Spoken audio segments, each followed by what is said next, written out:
بسم اللہ الرحمن الرحیم۔ سامیہ خان لاؤنج میں خوش آمدید آپ لوگوں کو۔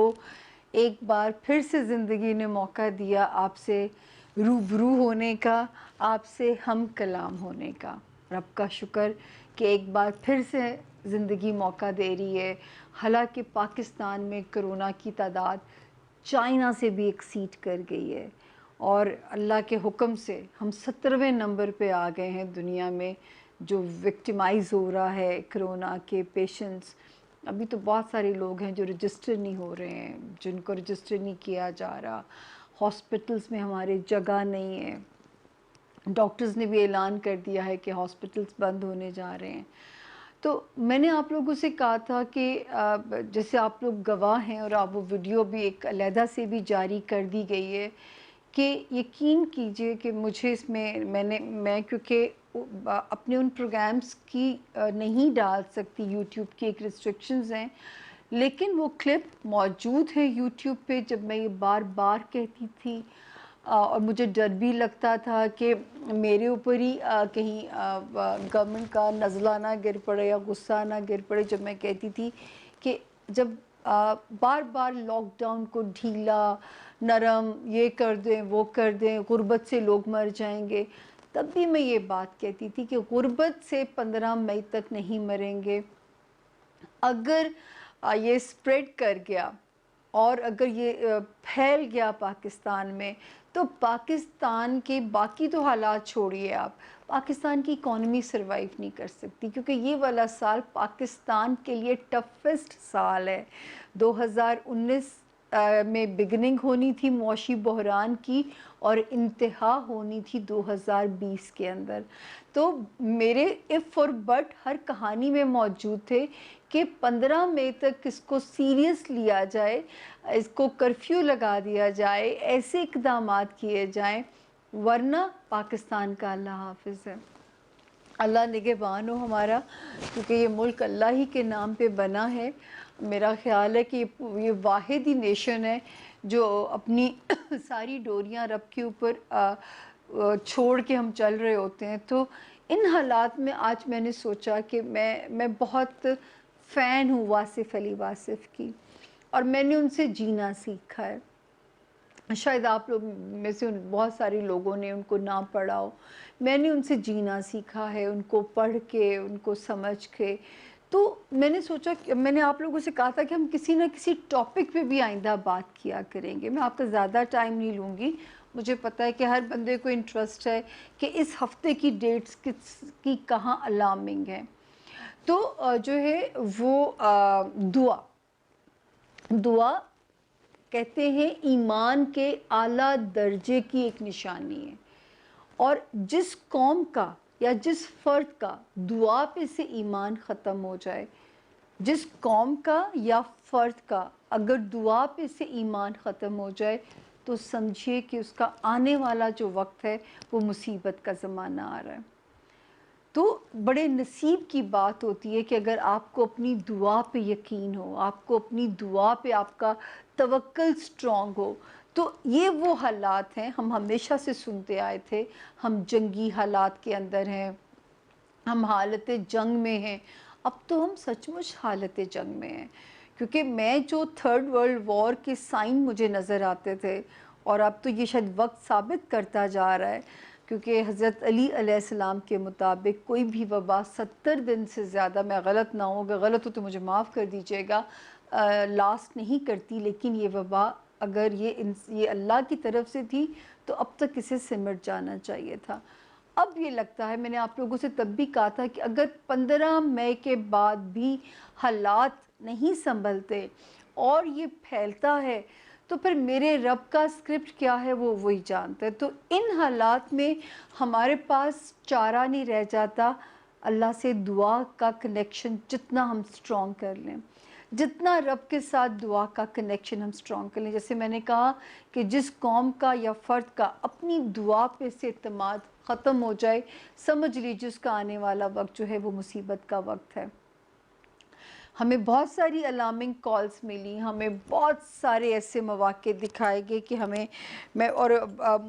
مجھ پہ تنقید بھی ہوئی کہ میں تو مولوی نہیں ہوں، میں کیسے کہہ سکتی ہوں کہ 2020 میں استغفر اللہ، اللہ اکبر کا ورد کیجئے، اپنے اپنے قبلے درست کیجئے، اپنی اپنی سیلف اکاؤنٹیبلٹی کیجئے، اپنا اپنا اللہ سے کنیکشن جتنا جوڑ سکتے ہیں جوڑ لیجئے،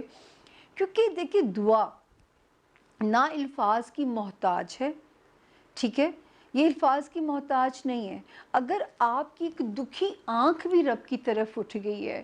اگر آپ کا دل بے چین بھی ہے تو وہ بھی ایک دعا ہے، وہ بھی آپ کی ایک دعا ہے، صرف یہ کہ آپ کا ایمان جو ہے بس اس کو بہت زیادہ سٹرونگ ہونا چاہیے دعا مانگنے کے لیے جو ہے۔ تو جو ہے دعا یاد رکھیے کہ انسان کو میرا خیال ہے کہ آپ دیکھیں یہ فطری طور پہ انسان کے اندر ڈالا جاتا ہے، فطری طور پہ بچے کا رونا بھی دعا ہے، کیونکہ وہ روتا ہے تو ماں کو خیال آتا ہے، انسان کا رونا رب کے آگے بھی ایک دعا ہے، صرف رب سے جو مانگیے، دعا بڑی ایک ٹیکنیکل سی چیز ہے۔ میں ہمیشہ کہتی ہوں کہ دعا مانگتے وقت الفاظ کا چناؤ بہت زیادہ احتیاط سے کیجیے۔ مطلب ایک واقعہ ہی ہے کہ ایک کوئی بہت عبادت گزار انسان تھا اور بیٹھا دعائیں مانگ رہا تھا، ایک فرشتے کا وہاں سے گزر ہوا۔ اب وہ جو عبادت گزار آدمی تھا اس کو پتہ چل گیا کہ یہ فرشتہ جو ہے یہ فرشتہ ہے اور یہ رب تک میری دعائیں لے کے جا سکتا ہے۔ ان صاحب نے ان کو روک لیا اور کہا کہ اب مجھے رب سے آپ میری گزارشات پہنچا دیں، مجھے یہ چاہیے، مجھے یہ چاہیے، مجھے یہ چاہیے۔ تو ان صاحب نے یہ کہا کہ اس کا مطلب ہے کہ آپ کو رب کے سوا، میں جا کے کہہ دوں گا کہ رب کے تقرب کے سوا تمہیں باقی سب کچھ چاہیے۔ تو یہ بات غلط بھی ہو جاتی ہے، ہم خواہشات کے پیچھے لگے رہتے ہیں، یہ فانی جہان ہے۔ آج لوگ جن کے میں ایسی خبریں بھی سن رہی ہوں کہ کرونا جس پیشنٹ کو ہو گیا ہے، آپ سوچیں خالی گھر چھوڑ کے، میت چھوڑ کے لوگ بھاگ رہے ہیں، کیا زمانہ آ گیا ہے۔ اب یہ پھر میں غلط تو شاید نہیں ہوں کہ میں نے سال کے شروع میں ہی کہا تھا کہ 2020 اینڈ آف ورلڈ کی طرف پہلا سال ہے۔ اللہ میاں نے کب تک ریپ اپ کرنی ہے دنیا، یہ میرے رب کو پتہ ہے، لیکن وہ جو نفسا نفسی کا کہا گیا، وہ جو نفسا نفسی کا دور دکھایا گیا، وہ تو سمجھ میں آ رہا ہے۔ آج اگر آپ کے پیارے کو کوئی تکلیف ہو جاتی ہے، جیسی میری ایک دوست ہے، ان کی بھابھی کو ہوا ہے اور ان کا بچہ مدر فیڈ کے اوپر ہے، آپ سوچیں کہ ماں اندر روتی ہے، بچہ دروازے کے باہر روتا ہے۔ کوئی اس عورت سے میری بات ہوئی، بچی سی ہے میرے لیے تو، چھوٹے بچوں کی طرح ہے وہ، تو میں نے اسے پوچھا کہ تمہارے کیا سمپٹمز ہیں، تو اس نے کہا کہ یہاں تک کہ انگلیوں کی ہڈیوں میں بھی بہت درد ہوتا ہے۔ اور آپ دیکھیں کہ خاوند کو وہ کتنی پیاری ہے، اس کے اتنے پیارے پیارے بچے ہیں، وہ ماں باپ کی اکلوتی بچی ہے اور اس کے پاس اندر کوئی نہیں جا سکتا۔ یہ کس قدر موذی مرض ہے، مطلب اس انتہا تک ہم چیزیں دیکھ رہے ہیں لیکن ہم خوف نہیں کھا رہے، ہم اپنے قبلے ابھی بھی درست نہیں کر رہے، ابھی بھی ہم ایک دوسرے کی ٹانگ کھینچنے میں لگے ہوئے ہیں، اب بھی ہم غیبت کے سلسلے رکھے ہوئے ہیں، بہتان ترازیاں، الزام تراشیاں ہم نے ختم نہیں کی، ڈرٹی پالیٹکس ہو رہی ہے۔ بہت تکلیف ہوتی ہے مجھے دیکھ کے کہ مطلب ملک میں لوگ اس طرح مر رہے ہیں، یہاں تک کہ اگر آپ یہ کہہ دیں کہ کرونا خوش بختی لے کے آیا ہے ملک کے لیے کہ آپ کا قرضہ معاف ہو جائے گا، تو وہاں پہ آپ کی سینسٹیوٹی کا میں کیا اور عالم کہوں گی، میں اس پہ اور کیا بندہ تبصرہ کر سکتا ہے۔ اتنا بڑا واقعہ ہو گیا، جہاز والا جو واقعہ ہوا ہے وہ اے پی ایس کے بعد دوسرا واقعہ ہے کہ وہ جن گھروں کے اوپر گرا ہے ان گھر والوں کا کیا قصور تھا، وہ تو بیچارے اپنے گھروں کے اندر تھے، ان کے گھر وہاں بیٹھے بیٹھے اجڑ جاتے ہیں نا۔ تو یہ ناگہانی آفتیں ابھی بھی کیا ہمیں اپنے قبلے درست کرنے کو نہیں کہیں گی؟ کہ ابھی بھی ہم نہیں سوچیں گے کہ صرف ہم اپنے ڈے ٹو ڈے سروائیول میں لگ گئے ہیں، جس کی جتنی ہم چھل اتار لیں، جس سے جتنا ہم پیسہ کھینچ لیں، آج ہم اپنی دہاڑی سیدھی کر لیں، کل کا رب دیکھے گا۔ کل کیوں رب دیکھے گا آپ کا؟ آپ کے ساتھ بے گناہ اور بھی مریں گے۔ تو ایک بات یاد رکھیے،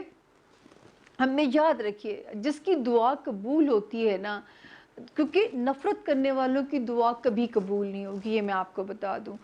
جتنا صاحب محبت ہوں گے اتنا آپ کی دعا کو قبولیت ہوگی، یہ ذہن میں یہ بات یاد رکھیے گا۔ جس کو انسانوں سے محبت ہے، جس کو قدرت سے محبت ہے، جس کو جانوروں سے محبت ہے، جس کو پرندوں سے محبت ہے کہ وہ چونٹی کو بھی نہیں مار سکتا، یاد رکھیں دعا صرف اس کی قبول ہوگی۔ کسی بے حس انسان کی دعا اللہ پاک نہیں سنیں گے۔ اب تو ہم ان آخری زمانوں میں آ گئے ہیں، کاش کہ جو ہے آپ کے دل میں ہی میری باتیں اتر جائیں۔ اب بھی وقت ہے، ابھی بھی توبہ کے دروازے شاید بند نہیں ہوئے، اور ناراض تو وہ ہیں ہم سے، یہ تو سچی بات لگتی ہے کہ ناراض تو ہیں کہ انہوں نے جب اپنا گھر ہی ہم جیسے منافقین کے لیے بند کر دیا، اپنے حبیب صلی اللہ علیہ وسلم کا گھر انہوں نے آپ کے لیے، ہمارے لیے، ہم جیسے منافقوں کے لیے بند کر دیا، تو باقی پیچھے کیا بچتا ہے؟ لیکن یاد رکھیں کہ دعا کو الفاظ کا جو چناؤ ہے بہت دھیان سے کیجئے، دنیاوی خواہشات کو چھوڑ دیجئے۔ بابا اشفاق احمد ٹھیک کہہ کے گئے ہیں کہ اللہ پاک ہمیں آسانیاں عطا بھی فرمائیں اور ہمیں آسانیاں تقسیم کرنے کی بھی توفیق دیں، کہ جو رب زندگی میں آسانی دے ہم اس کو بانٹ بھی سکیں۔ بانٹنے سے، شکر گزار ہونے سے نعمتوں میں اضافہ ہوتا ہے، نعمتیں گھٹتی نہیں ہیں۔ تو یاد رکھیں کہ دعا آپ کے پاس ایک ایسا ویپن ہے اس وقت میں، ان جنگی حالات میں۔ میں نے آپ کو یہ بھی کہا کہ بیڈ سے سٹیپ آؤٹ کرتے ہوئے جسٹ 10 ٹائمز پڑھیے اعوذ باللہ من الشیطان الرجیم پڑھیے، درود تاج پروفٹ پیس بی اپون ہم کا واسطہ دیجیے ان کو کہ وہ آپ کو اس سے محفوظ رکھیں۔ میں نے اس میں پہلے بھی ایک پروگرام میں بتایا، میں اس پروگرام میں پھر بتا دیتی ہوں کہ اس کے اندر ایک میں نے آپ کو بتایا کہ ایک لائن جب آتی ہے درود تاج میں، دافع البلاء والوباء والقحط والمرض والالم، اس میں وبا کا بھی ذکر ہے، اس میں دکھ کا بھی ذکر ہے، اس میں مرض کا بھی ذکر ہے۔ اس کو 3 مرتبہ روزانہ پڑھ لیجئے۔ ہاں، جمعے کے دن آپ اس کو 41 ٹائمز پڑھ کے درود تاج کو، اور جو ہے اپنے گھر والوں کو اس کا پانی پلائیے، اور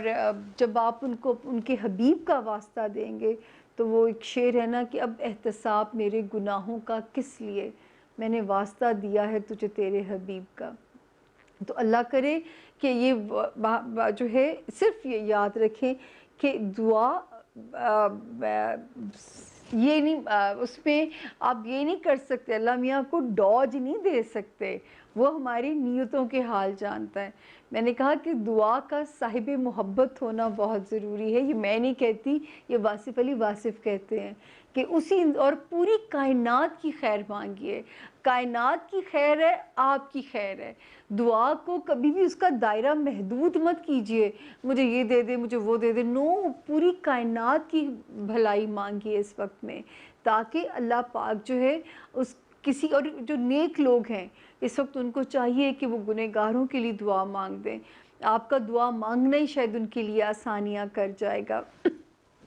جیسے ہمارے پروفٹ نے تو وعدہ کیا ہے اپنی امت کو بخشوانے کا، لیکن اس وقت کہیں کوئی جو ہے چیز رب، اب مجھے یہ جو 15 مئی سے آگے ہمارا سفر شروع ہوا ہے، میں پہلے بھی کہتی تھی 15 مئی سے آگے جو سفر شروع ہوگا اس میں چیزیں سمجھ میں آئیں گی، لیکن رب کا سکرپٹ کچھ اور لگ رہا ہے، آگے بھی ایک اور خطرناک ڈیٹ آنی ہے۔ میں آپ لوگوں کو ڈرانا نہیں چاہتی، لیکن یہ والا سال میں پھر کہنے جا رہی ہوں کہ یہ والا سال کو، جیسے میں کہتی ہوں کرونا کو ایزی نہ لیجئے، 2020 کو آسان نہ لیجئے۔ میں اللہ تعالیٰ میں تو کہتی تھی کہ اللہ پاک یہ جو باقی اسٹرالوجرز ہیں جو میرے ساتھ، میرے سینئرز بھی ہیں، کہ ان لوگوں کو جو روشن پاکستان، روشن دنیا، خوبصورت دنیا نظر آتی تھی، میں تو کہتی تھی کہ اللہ کرے کہ ان کی باتیں سچ ہو جائیں، لیکن کیونکہ مجھے تو ایک اندھیرا نظر آتا تھا اور میں اس میں خوش نہیں ہوں، میں اس کا کریڈٹ نہیں لینا چاہتی کیونکہ میرا کام بھی بند ہے، میں بھی آپ کی طرح تکلیف میں ہوں، میرے بھی کام نے سفر کیا ہے۔ تو یہ ایسا نہیں ہے کہ میں اس بری پیش گوئی کے سچ ہونے پہ میں کوئی کریڈٹ لینا چاہوں گی، میرا خود اپنا کام بھی سفر کر رہا ہے، میں بھی دعائیں مانگ رہی ہوں اور آپ سے میری، بلکہ مجھے خوشی ہوتی ہے جب کسی کلائنٹ کا فون آتا ہے اور جب وہ کہتا ہے کہ آپ دیکھیں کہ میں دعا کے لیے، مجھے ایک میری دوست میرا مذاق اڑایا کرتی تھی کہ تم کیا یہ ہر ایک کے سامنے فقیروں کی طرح دعا کرنا، اب وہ جب ان کو پتہ چلا کہ اس کی کتنی اہمیت، تو اس کا تم ٹھیک کرتی تھی، تو جو ہے میں تو دعا کے لیے فقیر بن جاتی ہوں آپ کے آگے، جو ہے کسی کی دعا سے میری زندگی شاید آسان ہو جائے گی، کسی کی دعا سے میرا جینا شاید آسان ہو جائے گا۔ تو دعا پہ سب سے پہلی بات ہے آپ کا یقین کامل ہونا، اس کے بعد آپ کا صاحب محبت ہونا، اگر دل میں بغض ہے، دل میں گرج ہے، پھر نہ کہیے گا کہ دعا کیوں نہیں سنی گئی میری، یاد رکھیے گا، یہ اپنا سیلف اکاؤنٹیبلٹی ضرور کیجیے گا کہ دعا کیوں نہیں سنی جا رہی ہے، تو آپ کو جواب اندر سے آ جائے گا، ذرا سا بھی گرج ہے تو بھی آپ کی دعا نہیں سنی جائے گی، آپ کا صاحب محبت ہونا ضروری ہے، اگر آپ اللہ تعالیٰ کی مخلوق پہ ظلم کر رہے ہیں، چاہے وہ اشرف المخلوقات نہیں ہے، وہ کچھ حیوان ہے، کچھ ہے، یاد رکھیں اس کا مطلب ہے کہ جو ہے نا آپ ظلم کے وہ ہو گئے ہیں، ظلم کی طرف چل پڑے ہیں، تو ظالم کی دعا تو اوپر نہیں جائے گی۔ میں تو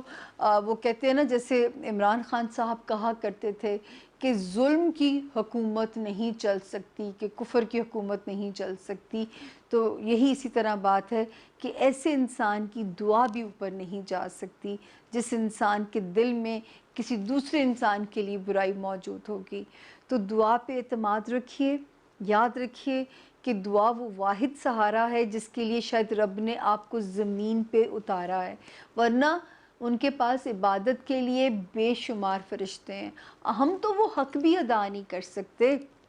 جو فرشتے ان کی بندگی کا حق ادا کرتے ہیں، ہم تو وہ اس طرح عبادت بھی نہیں کر سکتے، ہم تو نماز بھی پڑھتے ہیں 10 غلطیاں اس کے اندر، سمجھ بھی نہیں آتا، نماز میں تو سارے دن کی پلاننگ ہو جاتی ہے، اس کے بعد یہ کرنا ہے، اس کے بعد یہ کرنا ہے، تو یہ تو ٹکرے ہیں، یہ تو رب قبول کر لے تو بڑی بات ہے، تو یہ لیکن پڑھیے ضرور کیونکہ یہ فرض ہے آپ کے اوپر، یہ کوئی اس کا ایکسٹرا آپ اس کے اوپر احسان نہیں کرے۔ اور ایک بات اور یاد رکھیے گا کہ مانگنا آپ پہ شرط ہے، منظوری یہ اس کا جو ہے نا، اس کا آپ ان کو چیلنج نہیں کر سکتے، اگر قبول ہو جائے ان کا احسان مانیے گا اللہ پاک کا، کیونکہ اگر قبول ہو گئی تو آپ شکر گزار ہو جائیے، کیونکہ کسی کا جو احسان ہے وہ آپ کا حق نہیں ہے، وہ آپ پہ وہ نہیں ہے کہ آپ کا حق تھا تو آپ کو مل گیا، یہ اللہ نے آپ پہ احسان کر دیا۔ آپ دیکھیے انہوں نے پیغمبروں کی دعائیں رد ہوئیں، حضرت نوح جو تھے صدیوں عبادت گزار ان کے پیغمبر تھے اور ان کا بیٹا طوفان کی نظر ہو گیا، تو مجھے یہ بتائیے تو کیا ان کا رب پہ سے ایمان ہٹ گیا؟ بالکل بھی نہیں۔ آپ کربلا کا واقعہ یاد کر لیجئے، آپ کا ایمان تازہ کرنے کے لیے وہ واقعہ ہی کافی ہے، یہ تو نہیں کہ کیا اللہ پاک ان کو بچا نہیں سکتے تھے، یا پروفٹ پیس بی اپون ہم کو پتہ نہیں تھا کہ ان کے بچوں کو اتنے جن نواسوں کو وہ کندھوں پہ لے کے کھلاتے تھے ان کے ساتھ ہونا کیا ہے، لیکن کچھ چیزیں شاید ہمارے لیے لیسن بنائی گئی ہیں، تو دعا یہ ان کا ہے، پیغمبروں کی دعائیں نہیں سنی گئی، تو یہ احسان مانیے، اور اس میں اگر نہیں سنی جا رہی اس میں کوئی حکمت بھی ہے، ہماری کوئی کوتاہی، کوئی غفلت بھی ہے۔ میں اس سے زیادہ آپ کا وقت لے کے ضائع نہیں کرنا چاہوں گی، کسی کے دل میں اگر میری کوئی بات اتر جائے، دعا بہت صاف دل سے مانگیے گا، اللہ میاں کو ہم ڈوج نہیں دے سکتے، وہ ہماری نیتیں جانتے ہیں، ان کو ڈوج نہیں دیا جا سکتا، ان کے ساتھ ہم منافقت بھی نہیں کر سکتے، تو یاد رکھیں کہ جتنا سیدھا سیدھا چلیں گے رب بھی آپ کے ساتھ سیدھا سیدھا چلیں گے. اگر آپ رب کے ساتھ ٹرک کریں گے کہ بند کمرے میں آپ کے گناہ کو وہ نہیں دیکھ سکتا, تو یاد رکھیں پھر معافی کے دروازے بھی ہم پہ بند ہو جائیں گے. اینی ویز اب ہم اپنا چلیں گے اگلی منزل کی طرف. تب تک اپنا اور اپنے پیاروں کا اور اللہ کے پیاروں کا خیال رکھیے گا. شاید اسی میں ہم بخشے جائیں.